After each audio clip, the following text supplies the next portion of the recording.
Now here's another example. Remember that shape I told you about? You can see the double helix coming over and over again.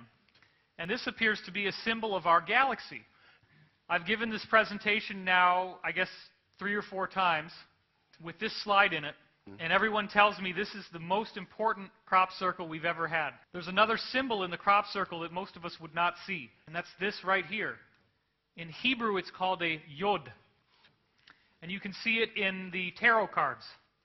It's a symbol, this symbol represents spiritual energy coming into the physical world. So it's saying that the galaxy is creating waves which are changing DNA and amplifying spiritual energy. We now have a crop circle that has definitively shown us to pay attention to the year 2012. So whoever is making these circles for the last 1,200 years definitely knows that 2012 is very important. What you see here is the positions of all the planets on December 21st, 2012. You can see Venus, Mercury, Mars, Earth, and the inner planets. Jupiter, Saturn, Mars here. Uranus, Neptune, and Pluto. Notice that Pluto is in a different position in the 2 charts. Many people have speculated why this was done. Part of it could be that Pluto is not a true planet because it has a dead core. It may also be that the formation looks better if you have a perfect circle that's not cut by that line.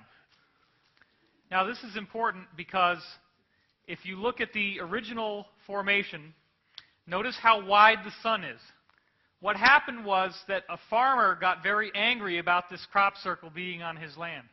So he took his tractor and he drove it through these lines. The crop circle maker simply said, "Oh, you don't like it? Well, here's some more."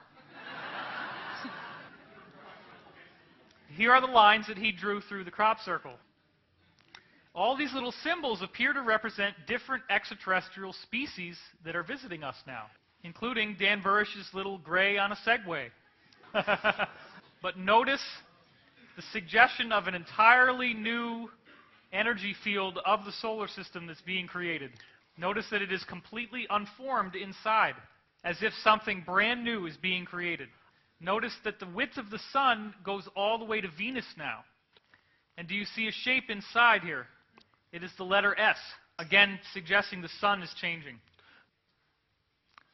So, we are now going to talk about the exact changes in the solar system that crop circle was telling us to look for.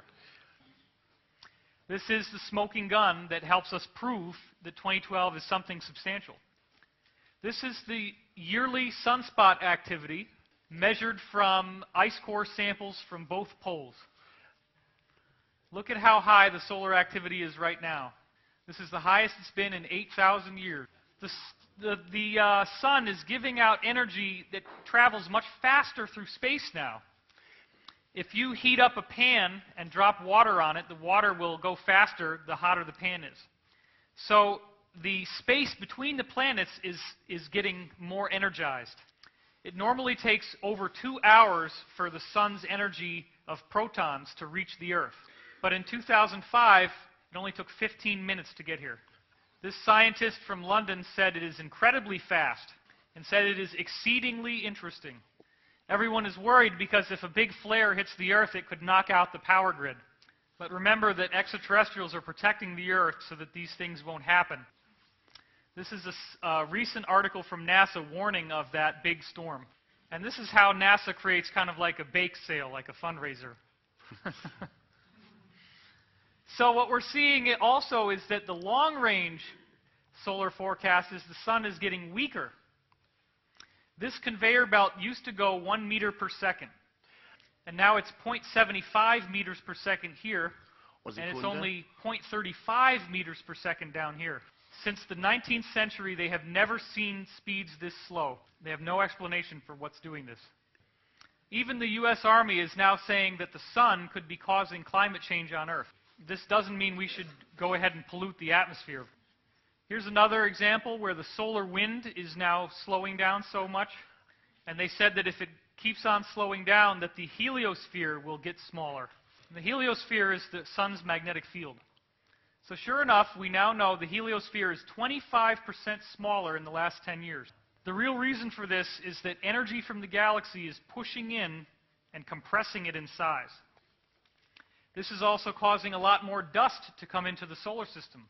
There was more dust in 1 year after the year 2000 than in all the 1990s combined. 300% more dust in 1 year. Everyone is surprised that the sun really isn't having any activity right now. It's very quiet. And this is actually a good thing, because it suggests that the sun is returning back to normal. We don't want all these storms and sunspots. So it's slowed down so much that they've had to completely change the sunspot prediction, as you see here. This is a scientific study showing that sunspots might completely stop by 2012. So we're going to now look through, very briefly, each of the planets in the solar system, and I will show you distinct changes in every single one of them. This is my own research that I put together from mostly NASA sources. All of these things are released in the news, but nobody puts them together. Mercury now has a magnetic field that it did not have before. Mariner 10 was the first space probe to go to Mercury. They did not see a magnetic field back in the 1970s.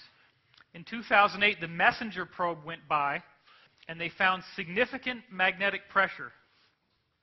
Here's a mainstream media article about just that. They call it surprises. When you look to Venus, you see a 2,500% increase in this green glow on the dark side. When you look on Mars, you see the formation of clouds and ozone. And you're also seeing global warming. They actually call it that. Notice how much the ice is melting. This little piece disappears over here. This is only 1 year apart. And there's no SUVs on Mars. Before 1974, this plasma tube did not exist around Jupiter. Between 1979 and 1995, it became 200% denser. And they say this was stronger than expected. They always try to make it light. They don't want to give it too much energy. In the same time, we also saw a 50% increase in the density of each particle. The scientists said it exceeded expectations. They always try to make it sound boring. In 1997, you had 3 white ovals here on Jupiter. By 2000, they had merged into one. This scientist, Dr. Philip Marcus, said this will cause an 18-degree global warming in the next decade. He said this in 2000. So if he was right, we should now see new changes in Jupiter. That's exactly what's happening. They're calling them raging thunderstorms as of 2008. And they call it global upheaval. These are heat signatures in infrared. You never ever saw it that hot before. And they call it a planet-wide dramatic disturbance. It's changing the color of some of the planet's stripes. They cannot explain what's causing it. And they call it a global upheaval. They had to increase the amount of water vapor inside their model of the planet by 300 times more. Now, Jupiter's first moon is Io, and this ionosphere is the charged particles around the moon. It's gotten 1,000% higher in just over 20 years. And they call it unexpected. The entire surface of Io has gotten 200% hotter in less than 20 years. It's 3 times hotter than the surface of Mercury. The scientists say they're surprised and they cannot explain it. This is what Europa was supposed to look like. This is what they actually saw when they turned the Hubble Space Telescope on it. Much brighter than expected. This is Ganymede, the next moon, became 200% brighter. The atmosphere of Ganymede got 1,000% thicker. Saturn grew this plasma torus in less than 12 years, 1,000% thicker during that time. In 1995, you started seeing hot spots at the poles. In 2004, you started to see massive X-rays coming out from this area. So it's as if there's a huge amount of energy coming out of Saturn now. This is what Uranus looked like in 1986 from Voyager 2. They said it was featureless as a cue ball.